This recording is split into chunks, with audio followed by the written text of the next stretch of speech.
To get the latest here from the chief, this is Chief James White. Chief, how are you doing this afternoon? Thanks for joining us. What can you tell us about the status of the situation over there on Pearson? It's a fluid situation, as you know. Last night, approximately 9 o'clock in 8200 block of Pearson, the officers responded to a homicide situation that happened at some type of event they were having at the home, where there was some type of altercation, and our suspect, who's barricaded, shot and killed our victim.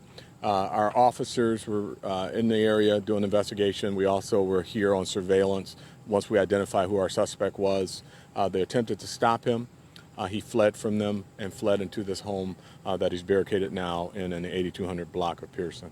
What can you tell us about the child that is inside or was inside with him? Yeah, so initially when he ran into the house, the house was occupied by at least 2 children and several adults. The adults fled.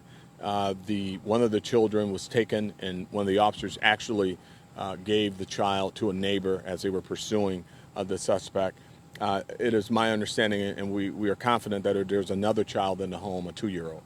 And what is this man saying? What is he saying about why he hasn't surrendered at this point?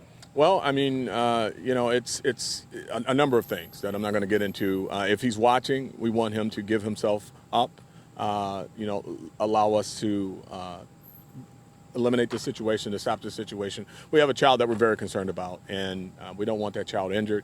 We want him to give himself up. We will take him before the courts, give him the help that he needs, but we're not going anywhere. Absolutely.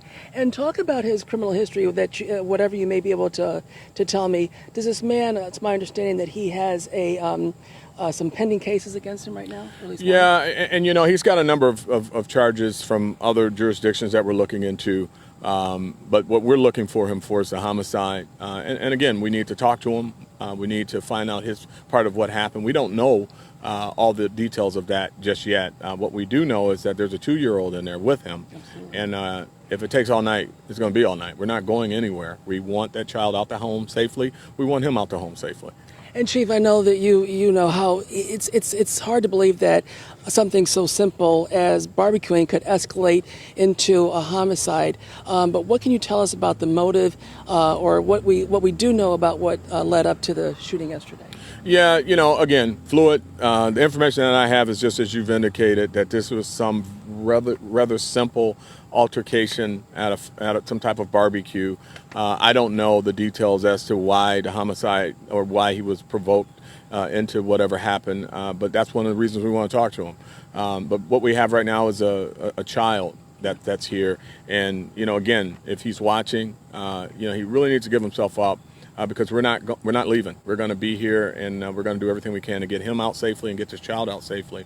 Every single day our officers put their lives on the line, and this is just an example of that. They're going to be here until this child is rescued safely, and our suspect is taken into custody, hopefully safely as well. I can't